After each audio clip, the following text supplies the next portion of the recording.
AI 거품론과 네. 아니다. 이제 시작이고 AI한테 AI 거품이니 물어보면 역시 예상대로 살짝 잘 피해가네. 엔비디아, 마이크론, 삼성 SDI 이 세 개 중에 앞으로 1년 투자한다면 뭐가 가장 유망할까? 예측 불가능한 시대에 여러 경제 딜레마에 빠져 있는 여러분들을 위해서 저희가 찾아왔습니다. 저는 머니 트레이너 김경필입니다. 안녕하세요. 네. 김광석입니다. 반갑습니다. 네, 반갑습니다. 교수님, 네. 지난번에 또 금 비트코인 이야기를 재밌게 했었는데 네. 오늘도 또 굉장한 주제입니다. 바로 뭐냐면 요즘 뭐 주식을 안 하는 분들이 거의 없지 않습니까? 없죠. 네, 미장, 국장 할 거 없이 엄청나게 올랐는데 네. 최근에 이제 또 이슈가 되는 게 이겁니다. 최근에 이 주식을 이끌고 있는 게 역시 뭐니 해도 이제 AI인데 AI 거품론과 네. 아니다. AI는 이제 시작이고 메가 트렌드다라고 네. 하는 것들이 팽팽하게 맞서고 있습니다. 맞습니다. 예. 자, 그래서 오늘 그 이야기를 아마 우리 시청하시는 많은 분들 굉장히 관심을 많이 갖게 될 텐데 AI는 거품일까 아니면 아닐까 요 이야기를 한번 나눠보도록 하겠습니다. 근데 지난번에 이제 이 얘기를 했는데 오늘 AI한테 한번 물어볼까? 뭐라고 대답할까요? 뭐 AI한테 AI 거품이니 물어보면 거품 아니죠라고 하지 않을까? 굉장히 또 갑자기 궁금해지네. 네. 한번 교수님이 한번 물어봐 제가 한번 주시죠. 물어볼까요? AI 거품인가요? 그게 참 재미있는 질문인데요. AI가 거품이라는 말도 있고 또 한편으로는 미래의 핵심 기술이라는 말도 있죠.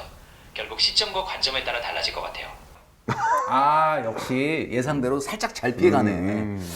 AI 버블론을 주장하는 많은 분들의 이야기도 사실은 설득력이 있습니다. 사실 뭐 여러분도 아시겠지만 역사적으로 나스닥이 2022년도 빼고는 계속 올랐는데 이게 좀 주식시장에서는 흔히 볼 수 있는 건 아니에요. 거기다가 최근에 마이클 버리, 빅쇼트 여러분도 아시죠? 이분이 어떻게 보면은 AI는 버블이다 라면서 공매도를 했어요. 거기다가 또 뭐 JP 모건의 CEO도 최근의 상황은 상당히 거품이 있는 거다. 뭐 이런 이야기들. 뭐 이런 여러 가지 이야기. 거기다가 또 M7의 이 기업들의 주가가 그 우리가 퍼 기준으로 우리가 보통 PER이라고 하는 거 있죠. 그 기준으로 봤을 때 사실 굉장히 높습니다. 이런 것들이 어떻게 보면은 버블은 확실하지 않느냐라고 하는 것에 힘을 실리고 있는데 네. 교수님이 보시기에는 이 버블론들을 만들어내는 분들의 주장 어떻게 보시나요? 근거가 없지 않습니다. 그죠, 예.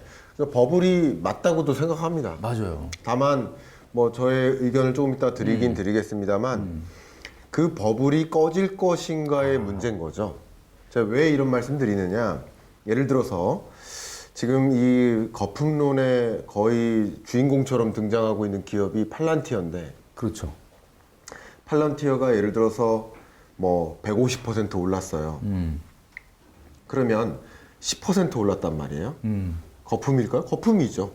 20% 올랐어요. 거품이에요. 50% 올랐어요. 거품이에요. 100% 네, 올랐어도 거품이라고요. 그렇죠. 150% 올라도 거품이고 또 200% 올라도 거품인 거예요. 그러니까 제가 무슨 말씀 드리는 거냐. 이 거품론은 작년에 얘기해도 돼요. 지금 얘기해도 되고요. 내년에 얘기해도 돼요. 근데 그 거품이 정말 꺼질 것인지에 대한 근거를 얘기해야 된다는 거죠. 그러니까 지금 유망한 산업들이 소위 퍼가 높은 게 사실인 건데, 그죠? 그러니까 유망한 산업들이 퍼가 높은 것이지 그 퍼가 높으니까 꺼질 거야 라는 그 근거를 명확하게 제시할. 너무 많이 올랐다 그러니까 떨어질 거야. 그러면 그동안 왜 안 떨어지고 올랐냐라는 근거는 없는 그러네. 거예요. 거꾸로 그렇게 얘기하면 그러면 그동안에는 왜 안 떨어졌냐. 그렇죠. 이렇게 얘기하는 거죠. 지금 교수님 말씀을 들어보면 거품론이라는 그 거품이라는 말을 우리가 거기다 썼던 이유는 거품은 어떤 조그만 변화에도 탁 꺼지니까 거품이라고 했던 건데 교수님 얘기를 들어보면 거품이다? 근데 꺼지지 않는 거품이다. 네. 라고 이 해석을 해도 되겠습니까? 네, 제가 이 부분을 의견을 드려보면요. 거품론을 설명하는, 주장하는 근거들이 좀 여러 개 있어요. 그것만 말씀드리면 한 시간 갑니다. 예. 한 10개 정도 돼요. 근데 가장 대표적인 거. 핵심적인 게 순환 투자예요. 순환. 순환 투자. 이게 무슨 말이냐면 A 기업이 B 기업에 투자하고 또 B 기업이 C 기업에 투자하고 C 기업은 A 기업의 고객사가 되고 서로 간에 투자하고 그걸 통해서 자산 가치를 끌어올리고 한다. 이게 순환 투자의 구조인 거예요. 네, 옛날에 대기업들의 그 순환 출자 구조와 비슷한. 네. 그런데 저도 이제 거품론에 대해서 반박을 하는 입장인데요. 말씀부터 드리면 순환 투자가 아닌 산업이 없습니다. 그러니까 하다못해 우리가 술집을 하나 연다. 자영업자가 술집 하나를 연다. 그러면 진로 화이트에서 대출을 해줘요. 대출을 해주면서 얼마큼 무이자 대출을 해주면서 대신 우리 술을 이만큼 갖다 써라. 그렇죠. 이게 순환 투자예요. 현대차가 있고 KCC가 있다. 그럼 KCC는 공급업체죠. 그러면 이 공급업체는 공급만 하느냐? 이 KCC는요, 100% 임직원이 현대차만 탑니다. 이게 뭐예요? 다 순환 투자하는 거예요. 이게 살아가는 세상이에요. 그러니까 제가 무슨 말씀드리는 거냐? 순환 투자로 구성되어 있다. 그러니까 엔비디아가 챗GPT를 만들고 있는 오픈 AI한테 이만큼 너 지금 데이터 센터 만들려고 그러지? 내가 이만큼 투자할게. 대신 데이터 센터 만들 때 필요한 GPU 우리 거 써. 지금 이런 순환 투자되어 있다라는 것을 가지고 얘기하는데 GPU는 엔비디아 거 쓸 수밖에 없고요. 그러니까요. 그리고 엔비디아가 유망한 챗GPT를 만드는 오픈 AI에 투자하고 싶은 마음밖에 없는 거예요. 당연히 미래 유망한 산업에 순환 투자하고 있는 것이다. 그러니까 순환 투자 그 자체가 잘못됐다고 보지 마시고요. 오히려 이 M7 기업들이 현금 흐름이 어떤지를 봐야 되는데 현금 흐름이 제가 이렇게 말씀드릴게요. 넘쳐납니다. 그렇죠. 요즘 AI에 뭐 투자하겠다는 돈들이 줄을 서고 뭐 AI가 돈을 다 빨아들이니까 그 회사들이 굉장히 뭐 돈은 부족함이 없는데 자, 이런 의견도 있어요. 이게 우리가 버블론이라는 게 처음에 나오게 된 게 여러분도 아시겠지만은 닷컴 버블 2000년도 초반에 있었던 일입니다. 네. 많은 분들은 요즘 최근의 투자자들은 그런 일이 있는지도 모르는데 네. 당시에 닷컴 그러니까 말 그대로 인터넷 기업들은 인터넷이 세상을 바꾼다 그래서 뭐 엄청나게 올랐어요. 근데 그 당시에 2001년도에 제가 기억하기로는 나스닥이 거의 한 70% 정도 하락을 했고요. 종목으로는 뭐 8, 90% 하락한 것도 있었습니다. 자, 그러면 그때 당시에 그림이 떠오르는 분들이 있을 텐데 당시에 인터넷이 세상을 바꾼다. 바꿨습니까? 바꿨죠. 바꿨지만 그런 일이 있었다. 그러니까 이번에도 AI가 세상을 바꾼다라고 하지만 AI가 대세인 건 알지만 그래도 그런 일이 다시 시장에 재현되지 말라는 법이 없다. 또 이렇게 주장을 하거든요. 상당히 들어보면 또 설득력이 있습니다. 교수님 보시기엔 어때요? 정면 반박해 보겠습니다. 예.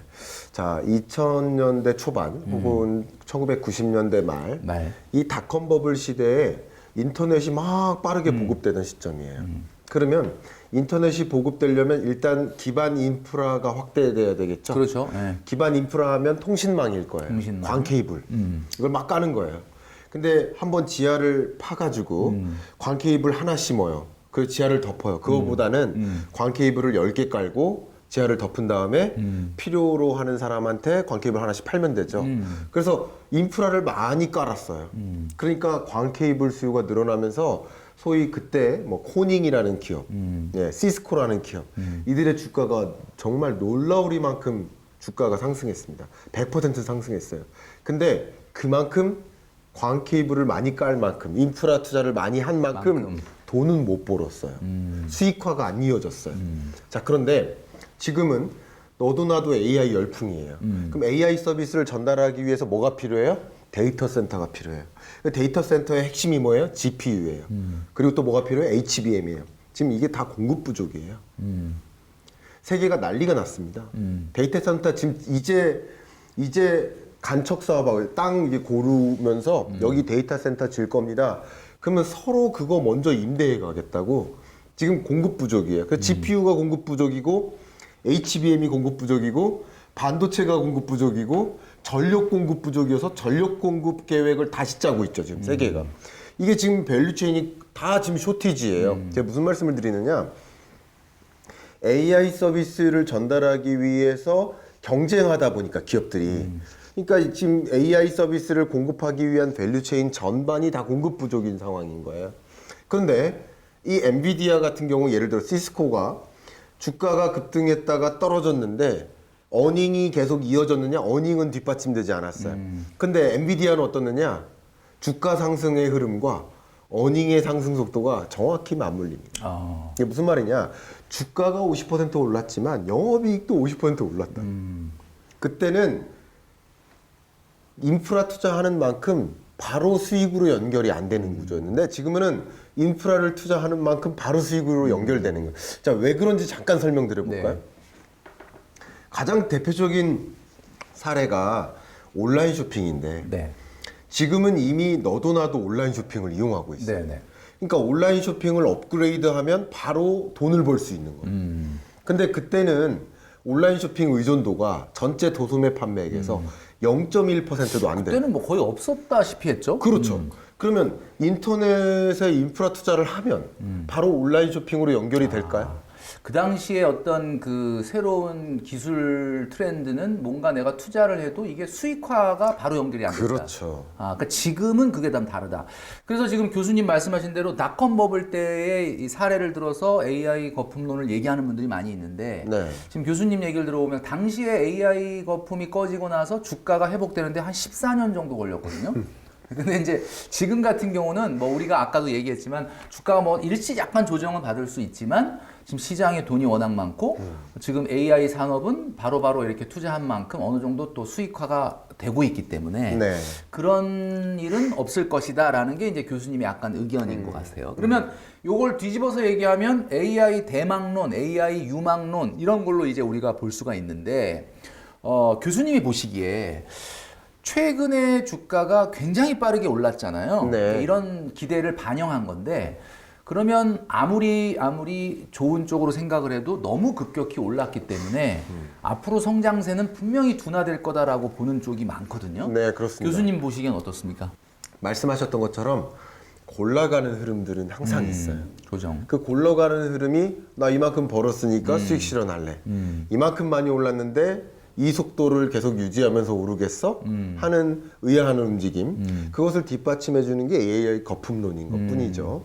근데 앞서 말씀 나눴던 것처럼 가장 대표적으로 대법원 판결이 무효로 나오지 않을까? 그러니까 소위 조정이 있게 된다면 다른 이유 때문에 조정이 되는 것이지 그 근거가 AI AI는 거품론이 아니다. 아니라는 것이죠. 아까 말씀하셨던 것처럼 만약에 미국 경제가 경기 침체의 국면으로 진입돼서 그래서 뭐 조정이 있다든가 다른 이유 때문에 조정이 있을 수는 있는 것이지 AI 거품이 껴서 그게 조정이 있다든가 그렇게 설명하기는 굉장히 어렵고요. AI 거품론이 거품이다. 네, 이렇게 의견 드리겠습니다. 그러니까 교수님 말씀대로 AI는 정말 메가 트렌드 장기적으로 봤을 때 그런데 그 AI에 문제가 생긴다기보다는 그 외적 어떤 변수 이런 변수들이 딱 등장을 하게 되면은 조금 상황이 달라질 수 있다. 네. 자 그러면 앞으로 과연 미국 시장이나 우리나라 시장에 이 주식을 대조정으로 이끌 만한 이벤트가 있겠느냐. 이게 이제 우리 투자자들의 가장 큰 관심인데 뭐니 해도 경기 침체 우려가 바로 그겁니다. 그래서 우리 교수님도 여러 영상을 통해서 뭐 살짝 언급해 주셨던 걸 제가 봤는데 경기 침체가 시장에 등장하면 어쨌든 자산 시장은 순간적으로 좀 냉각되고 조정을 받겠죠. 자, 단도직입적으로 내년도 2026년도에 미국의 경제에서 경기 침체가 나타날 가능성 네. 얼마로 보고 계십니까, 우리? 미국 경제가 뭐 이렇게 소위 여러분들이 생각하는 경제 위기나 경제 위기. 혹은 뭐 금융 위기나 이럴 가능성은 희박하다. 희박하다. 라고 보고 있고요. 이거는 지난 영상에서 말씀드렸던 것처럼 끝없이 유동성이 또 공급되고 있다는 그렇습니다. 것도 그렇고. 다만 생각했던 것보다 성장세가 주춤해지는 저성장 국면이다라고 여러분 이해하시면 좋겠고요. 다만 자본시장은 좀 다른 얘기예요. 자본시장에 나름의 조정을 가져올 변수는 하나 있습니다. 예, 그거 말씀드릴까요? 어떤 거요? 그러니까 25년 한 해 가장 기억에 남는 장면 하나 꼽아라 그러면은 트럼프 대통령이 4월 3일 날 판넬 들고 상호관세 부과하겠다 하는 네. 이게 명장면 아닌가 생각이 되는데 근데 그거를 무효로 만들 것인가 하는 대주제가 등장한 거예요. 근데 만약에 무효 판결이 된다, 그건 알 수 없죠. 무효 판결이 된다 그러면 시장에 어마어마한, 그러니까 트럼프 대통령은 스스로 뭐라고 하냐면 그 결과는 자본시장에 파괴적일 것이다 라고 표현을 하고 있으니까. 만약에 무효 판결이 난다 그러면은 여태까지 매겼던 관세를 다 돌려줘야 되는 거잖아요. 그렇습니다. 이게 진짜 심각하네요. 심각합니다. 그래서 그 상호 관세 부과액이 뭐 어마어마하니까요. 그러면 그것을 이미 받았던 것을 다시 돌려주는 환급하는 과정에서는 막대한 재정이 필요한데 그걸 어떻게 할까요? 국채를 발행해야 되죠. 국채. 그럼 대규모 국채를 발행해야 된다라는 얘기는 국채 금리가 올라가겠죠. 급등한다는 거예요. 급등이죠, 급등. 이게 뭡니까? 국채 발작이 나는 거예요. 발작. 국채 발작 증세가 나타날 거라는 거예요. 그럼 국채 발작 증세가 나타나는 것과 동시에 증시는 무너지는 거죠. 네, 그런 일은 있을 수 있습니다. 그리고 혹은 그런 일이 있기 전에 아예 오히려 나는 주식시장에서 떠나 있어야 되겠다 하는 현상들도 같이 맞물리는 거라고 볼 수 있겠죠. 그래서 계속 유례없는 고점을 향해서 올라가기만 하다가 최근 들어서 그냥 어쩌면 트럼프 상호관세 판결이 어떻게 될지 몰라 하는 그 대주제가 등장하자마자 변동성 장세가 이어지는 게 바로 그런 겁니다. 이게 하나의 대주제인 거예요. 그래서 이게 미국 경제에 있어서도 워낙 대형 주제이기 때문에 좀 앞당겨서 빨리 발표하자라는 여론도 있고요. 그래서 그 발표가 만약에 무효 판결이다. 그러면 대조정은 한번 있을 수 있습니다. 동시에 무효 판결이 된다. 그러면 미 행정부는 어떤 수단을 강구할까요? 대법원 판결이면 뭐 항소 이런 건 좀 불가능한 거 아닙니까? 그건 끝난 겁니다. 그건 끝났으니까 당연히 미 행정부는 플랜 B를 준비하고 있다라고 얘기했거든요. 네. 그럼 플랜 B가 뭘까요? 그거는 뭐 아까 말씀하셨던 것처럼 대규모 단기 국채를 발행을 해서 재정을 좀 예. 메우려고 하겠죠? 예. 그거는 이제 대응이고요. 그러니까 이게 대법원의 판결이 뭐냐면 상호관세가 IEEPA라는 법에 기초해서 미국이 비상 상황일 때 수입을 규제할 수 있다 이건데 비상 상황 맞느냐 아니다라는 거예요. 미국의 판단은 현재까지 1심, 2심의 판단은. 그리고 수입을 규제할 수 있다. 오케이. 그런데 관세는 행정부가 하는 게 아니라 의회의 권한이다. 이게 1심, 2심의 판단이에요. 대법원에서도 그것을 트럼프의 손을 들어줄지 그건 몰라요. 아직까지는. 근데 중요한 것은 뭐냐면 이 IEEPA 법에 기초한 상호관세는 무효화될 수 있지만 다른 플랜 B가 뭐냐면 무역 확장법. 무역 확장법을 활용해서 그동안 상호관세가 아닌 품목별 관세를 부과해왔죠. 개별 관세를. 그렇습니다. 예를 들어서 자동차, 뭐 철강, 알루미늄에 대해서 관세를 부과해왔던 품목별 관세를 부과해왔었단 말이죠. 역시 상호관세는 무효화될지라도 트럼프 행정부가 이 무역 확장법에 기초해서 품목별 관세를 대대적으로 조정할 것이다. 그러면 또 한 번 무역 시장이 대혼란이 있을 수 있어요. 그러니까 이 두 가지 혼란이 있어요. 무효 판결이 날 경우. 그때 주식시장은 어쨌든 이런 상황에서는 조정 국면으로 들어갈 가능성. 대혼란이죠. 대혼란이 올 수도 있고. 예, 올 수 있습니다. 그래서 그 판결이 어떻게 내려질지 현재는 모르니까 차라리 그 전에는 조금 떠나 있자 하면서 빠지는 겁니다. 그러네요. 그래서 위험자산 회피 현상.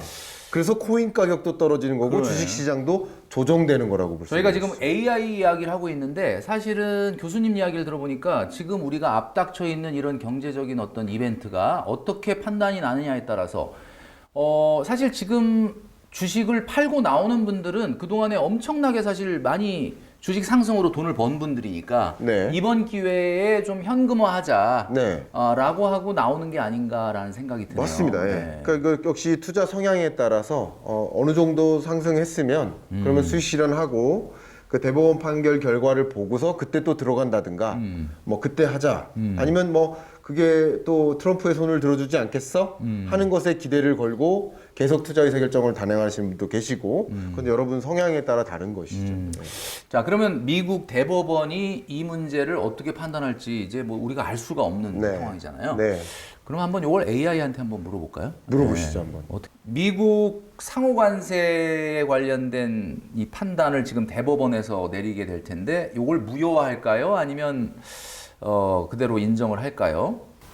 미국 연방대법원이 트럼프 대통령의 상호관세 부과 적법성에 대한 심리를 진행 중인데 결과를 예측하기는 어려워요.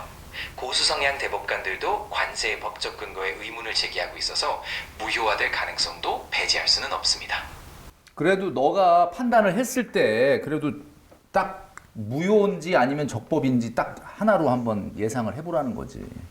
알겠습니다. 그렇다면 제 개인적인 예측으로는 현재의 분위기나 이전 판례를 고려했을 때 대법원이 상호관세를 무효화할 가능성이 조금 더 높다고 볼 수도 있을 것 같아요. 이 AI는 과거 판례를 봤을 때 네. 무효화할 가능성이 약간 높다 또 이렇게 얘기를 하네요. 네.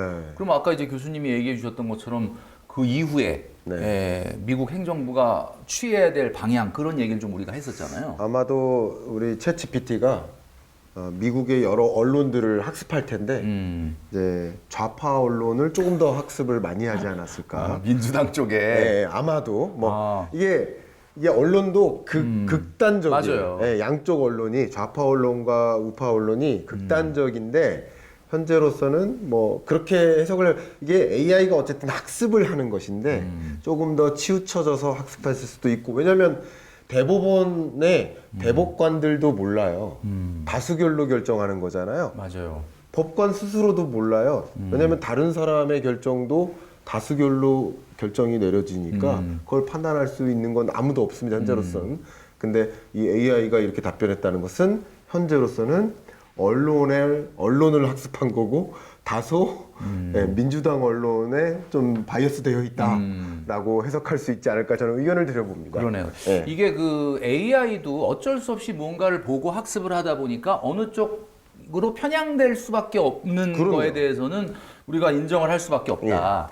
자, 오늘 여러 이야기 나눠봤는데 우리 교수님 또 개인적인 이야기를 또 물어보고 싶은 생각이 막 올라와서 교수님 같은 경우는 지금 AI 이 기업들 우리가 흔히 네. 뭐 M7이다라고 많이 얘기하는데 네. 요 기업들 중에서 뭐 제가 보기에는 다 조금씩 투자하실 거라고 보는데 네네. 그래도 가장 내가 좀 선호하는 메인 종목은 이거다라고 한다면 어떤 종목일까요? 저는 항상 공급 부족 영역, 그러니까 AI 서비스를 전달하는 데 있어서 이 밸류 체인을 들여다보면 가장 공급 부족이 심한 영역이 어딜까?